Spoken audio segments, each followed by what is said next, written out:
Bismillah walhamdulillah. Salatu wassalamu ala Rasulillah Muhammad ibn Abdullah wa ala alihi wa ashabihi wa mawala, amma ba'd. Hadratil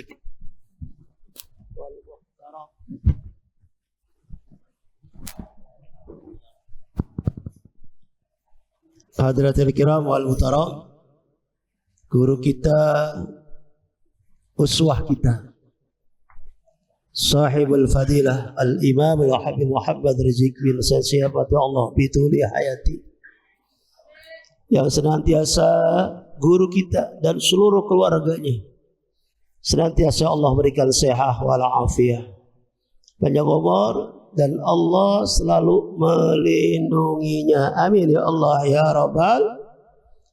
Mahirul kiram wal muhtaram, Ustaz Kembar, Ustaz Din, dan juga para asatid yang lainnya yang hadir pada malam ini, dan teristimewa tentunya seluruh jamaah yang konsekuen istiqamah yang setiap malam Kamis bisa hadir, yang mudah-mudahan kita semua selalu Allah berikan sehat walafiat.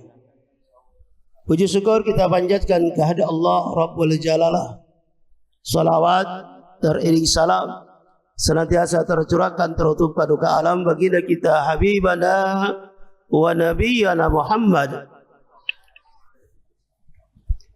Para jamaah rahimakumullah, sebelum saya melanjutkan kitab salam topik yang kaitan tentang murtad, tentunya saya Al-Fakir mohon maaf akan ketidakhadiran saya pada malam Kamis yang lalu.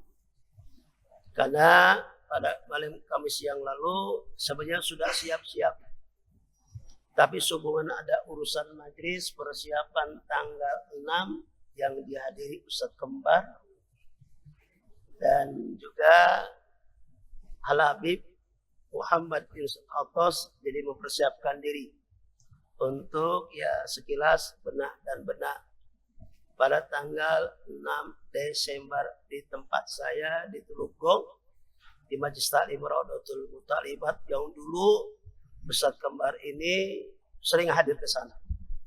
Alhamdulillah dulu tim hadronya dipimpin oleh beliau, tapi saat ini alhamdulillah anak saya Syihabul Bahrain dan juga kawannya sudah insyaallah jadi hadronya Ustaz Kembar harus hadir.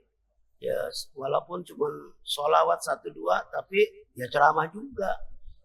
Doa ini Ustaz Kembar jangan ada halangan. Sehat wal. Ya bukan ngundang Ustaz Kembar aja, Ustaz antum semua juga bisa hadir. Insya Allah tanggal 6 Desember hari Sabtu malam Ahad. Udah catatkan Ustaz? Udah beres ya?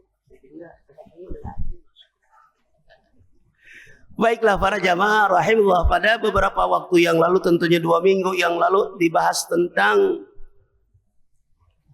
kondisi dulu hingga kini memang tidak berubah. Maksudnya apa? Dulu oknum sahabat ada yang cakap kalam yang berlebihan sehingga beliau ini menghina Nabi dan juga para sahabat yang lain dulu. Ya, kaitan kalau kita bisa lihat tentang bagaimana sahabat, oknum sahabat, walaupun mereka belum Islam saat itu, menghina kitab muda Nabi dengan ucapan-ucapan yang mengantarkan kemurtadan. Di dalam kitab ini, mu'alif pengarang kita mengatakan wa qad katsura fi hadha zaman at-tasahul fil kalam hatta annahu yakhruj min ba'dihim alfadan yakhrujuhum anil Islam wa la yarawna dhalika danban fadlan an kaunihi kufran. Jadi kitab ini dalam topik menginformasikan wa qad katsura, sungguh banyak sekali di ini zaman. Di zamannya mu'alif, zaman pengarang, apalagi zaman sekarang. Mu'alif pengarang kitab menjelaskan sungguh banyak sekali orang yang tutur katanya, ucapannya sembarangan, sehingga mengantarkan mereka menjadikan murtad qauli, Sebab murtad itu ada 3, ada murtad fi'li, murtad qauli, dan murtad i'tikad. Jadi dalam kitab ini sungguh banyak sekali orang yang menjadikan dia jadi murtad karena ucapan. Sementara kalau kita nggak taklim, terkadang bilang, oh dia nggak murtad kok. Yang namanya murtad kalau dia udah Islam pindah ke Kristen, Islam pindah ke Buddha. Betul, itu murtad. Tapi sebagian orang bukan itu murtad itu saja. Makanya pentingnya kita taklim, paham dengan ilmu, sehingga apa? Ya sehingga kita paham, oh mereka pun termasuk murtad. Contoh, salat wajib enggak? Puasa, taklim. Sebelum salat ada suara apa? Adzan kan? Nah ini tidak sedikit orang kita tidak menganggap ini murtad, padahal murtad. Kalau bahasa kita pelecehan dalam ayat Quran. Ya. Contoh ada suara adzan, Allahu Akbar, Allahu Akbar. Adzan tuh. Ya, kemudian bininya bilang, ayah, udah subuh. Bini ngingetin suami boleh nggak? Boleh nggak? Boleh. Karena suaminya belum sholat, bini kasih tahu, ayah udah adzan. Bagus nggak? Istri yang begitu bagus nggak? Indah nggak? Pengen punya istri begitu? Jawab, pengen. Pengen. Udah ada belum? Ya belum. Loh kenapa? Bukan nasihatin suami, ngingetin agar suami melaksanakan termasuk suami. Istrinya lagi tidur, waktu duhur sudah ada, waktu subuh ada, dia bilang, Neng, Mbak, tergantung manggilnya tuh ya. Kalau orang Sunda Neng, wong Jawa manggilnya Mbak. Mbak, tangi Mbak. Tangi, ngerti kan? Tangi. Kalau saya kurang sudah nama gugah, udang. Wow, kalau seorang suami hati-hati. Karena dalam kitab Qaum itu Syekh Nawawi Al-Bantani, yang pertama wajib untuk mendidik suaminya. Baik urusan sholat, urusan yang lain, suami yang ngajarin bini. Kalau berdasarkan kitab Qaum itu akan tetapi hubungan suaminya sibuk cari duit dan lain halnya, ya suami jangan diam. Neng, ada pengajian ikut ya. Jangan lupa ada pengajian kaum ibu di Al-Islah. Siapa yang bicara? Laki. Loh kenapa? Karena suami akan diminta pertanggungjawabannya, kullukum ra'in wa kullu ra'in mas'ulun an ra'iyati. Setiap kamu pemimpin, tentunya pemimpin rumah tangga, dan pemimpin rumah tangga akan diminta tanggung jawabnya oleh Allah sejauh mana kau memimpin istri. Kalau cuma istri kasih bedak doang betah. Iya, tapi disuruh sholat. Jangan sampai tidak diperintahkan sholat. Nah ternyata saat itu suami kita lagi galau. Saya mau nanya, yang punya bini pernah galau nggak? Jawab yang jujur. Yang ngaji rata-rata perjaka atau udah punya istri? Yang datang itu atau yang datang baru datang udah punya istri, punya anak, rajin ngaji itu.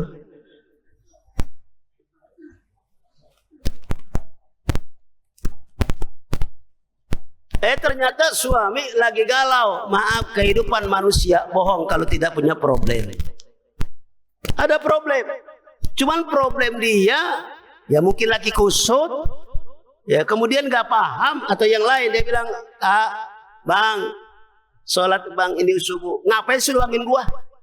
Sholat, ngapain gua sholat? Nggak butuh, gua lagi puyeng. Ngapain lu sholat? Gua sholat juga gak jadi orang kaya. Hadirin, apa yang diucapkan wakat katsura fi hada zaman, itu yang menyebabkan mereka menjadi murtad qauli.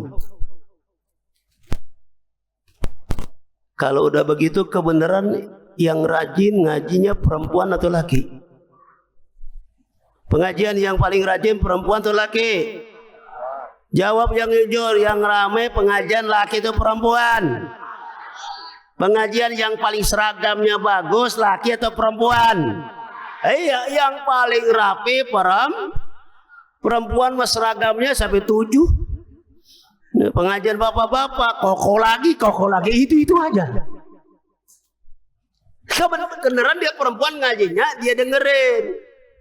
Suaminya ngomong begitu, itu murtad. Tolong istrinya jangan dia pelan-pelan ngomongnya. Ada apa, Neng? Salah ucap.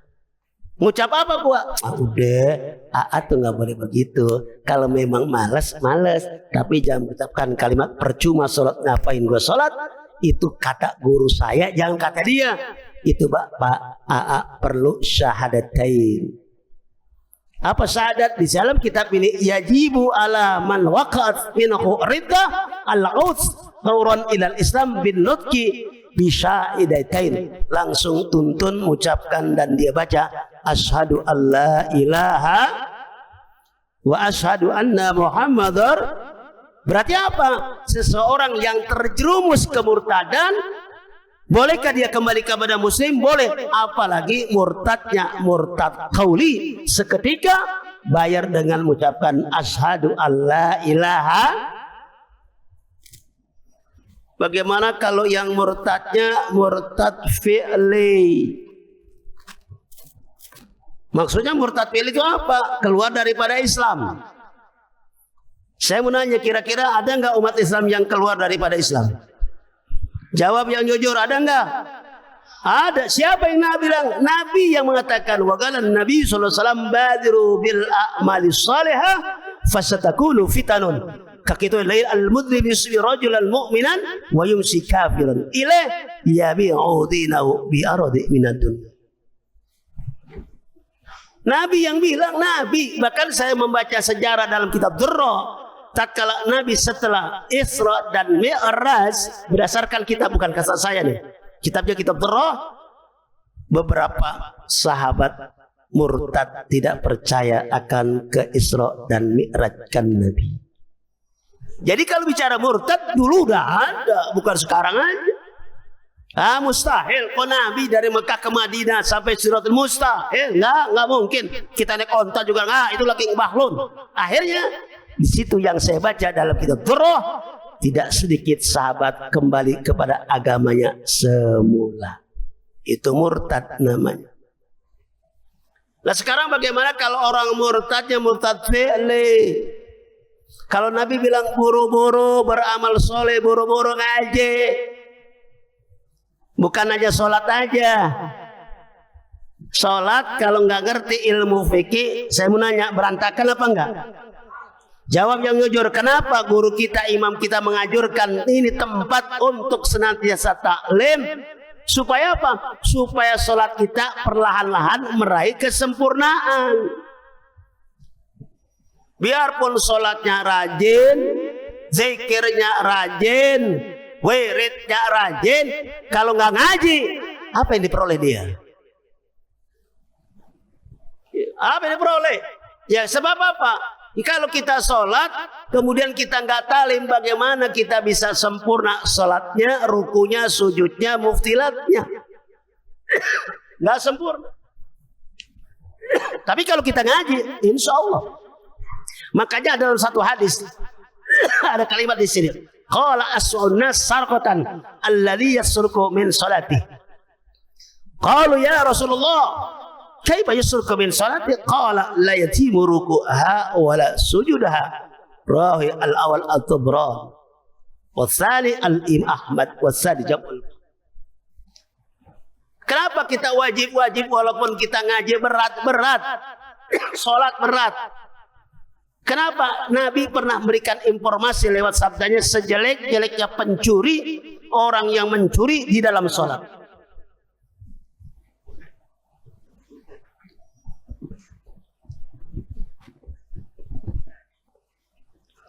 Nabi yang bilang sejelek-jeleknya pencuri, orang yang mencuri di dalam sholat. Lah saat itu sahabat tanggap. Ditanya Nabi, ya Rasulullah, qal kaifa yasruk min salati? Bagaimana caranya dia mencuri dalam salat? Dia salat tapi mencuri. Logika kita secara akal, wah jangan-jangan salat nyuri sendal, nyuri HP dan lain. Enggak. Kata Nabi, qala la yatimu rukuha wala sujuda. Dia salat karena dia enggak ngaji, enggak belajar, rukunya kagak benar, sujudnya enggak benar. Saya mau nanya, model begitu ada enggak? Model begitu ada enggak? Saya mau nanya, sujud nih. Kebenaran pakai imamah. Nih sujud begini nih. Sujud begini. Saya mau nanya, tatkala sujudnya kena jidatnya atau kena imamahnya? Sah apa enggak? Berdasarkan kitab I'anatul Talib syarah kitab Fathul Muin, enggak bisa diatur dalam sujud pertama dalam jidatnya maksufan terbuka. Harus kena ini. Sebagian. Yang kedua, upayakan agak berat sujudnya, ibarat ada bahasa kita itu kapas dekok. Cukup belum? Bagaimana dia atraful kidamain? Makanya salah satu untuk menyempurnakan sholat, wajib belajar tentang ilmu fikih serta ilmu yang lainnya. Baik, kita kembali tadi. Kasih tahu kelamaan, guru anu datang masalahnya. Berapa menit? Aman. Guru aman, guru. Nah kita bahas tadi sudah murtad qauli, sekarang murtad fi'li. Bagaimana seseorang keluar daripada Islam? Kemudian apakah ada bahasa kita ya qiyat atau bahasa kita rusuh? Apakah boleh atau tidak dia kembali kepada Islam lagi? Jadi udah murtad. Tadi Islam dia murtad, dia mau kembali kepada Islam lagi, boleh apa enggak? Jawabannya boleh, tapi pakai syarat. Kedua, kenapa dia jadi orang murtad? Nabi bilang, segeralah buru-buru cepat-cepat beramal soleh. Besok-besok kata dia, walaupun fi'lil mudhari akan muncul fitnah, bukan fitnatun, fitanun, berbagai macam fitnah. Salah satu fitnahnya, pagi-pagi dia muslim, sore jadi orang kafir. Saya mau nanya, model begitu udah ada belum? Ada belum? Ada, dia cari kerjaan gak dapat. Setelah itu diterima oleh manajer. Syaratnya pertama syaratnya nggak dia jadikan KTP. Syaratnya nggak boleh sholat di tempat dia atau yang lain. Lu kerja nggak boleh sholat. Itu sudah terjadi, saudara. Itu disebut pemurtadan perlahan-lahan. Ternyata dia murtad karena kerjaan satu. Yang kedua, murtad karena laki atau perempuan. Saya mau nanya jujur, ada nggak perempuan yang nikah dengan non muslim? Ada nggak? Banyak. Timbul pertanyaan, kenapa itu perempuan nikah dengan non muslim? Pertama yang saya tahu, karena ma'isyah, duit. Yang kedua, terkadang karena kegantengan lakinya. Ini bukan bohong. Nah, tatkala mereka sudah nikah, ya ternyata tatkala 5 tahun dia nikah, ya kemudian kecelakaan, lakinya mati, dianya nggak mati. Itu yang nggak mati tadi boleh nggak masuk Islam lagi? Boleh. Syaratnya pertama syahadat dulu. Yang kedua apa? Wan nadam, menyesal, menangis. Yang selama ini 5 tahun mereka jadi orang murtad, dia nangis, dia menyesal. Kemudian jangan coba-coba untuk kembali lagi kepada agama yang selain Islam. Yang kemudian apa? Di sini wa qada ma fatahu minal wajibati syar'i, wajib dia mengkodok apa yang selama ini dia tinggalkan. 5 tahun dia nggak sholat, kodok 5 tahun. 5 tahun, 5 bulan mereka tidak puasa, wajib 5 bulan dia puasa Ramadan. Nah artinya apa? Orang yang murtad bukan kembali kepada Islam begitu aja, syahadat lagi, tapi kita doktrin, lu jangan coba-coba lu kembali lagi kepada agama dia. Jangan coba-coba, kita nasihatin. Yang kedua, ya dia nyesel, banyak istighfar. Kemudian dia kodoin, lu berapa tahun jadi orang murtad? 5 tahun. 5 tahun wajib mengkodok sholat. Berarti apa?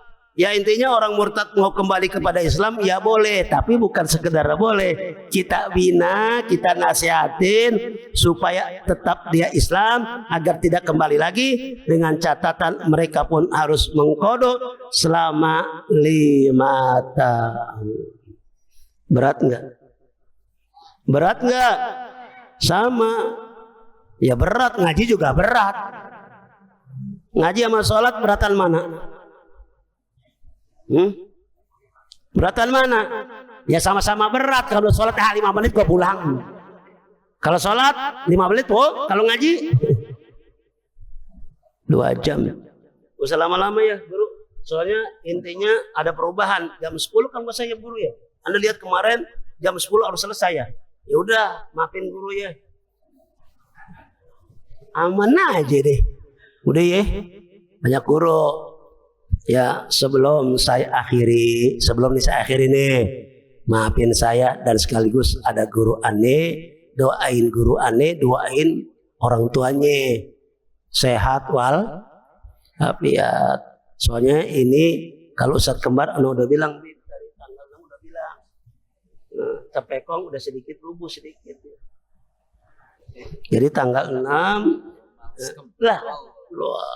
Pokoknya tanggal 6 ya sekaligus. Ini kan guru aneh yang ngumumin tanggal 6 Desember di tempat aneh. Sekarang aneh ngumumin.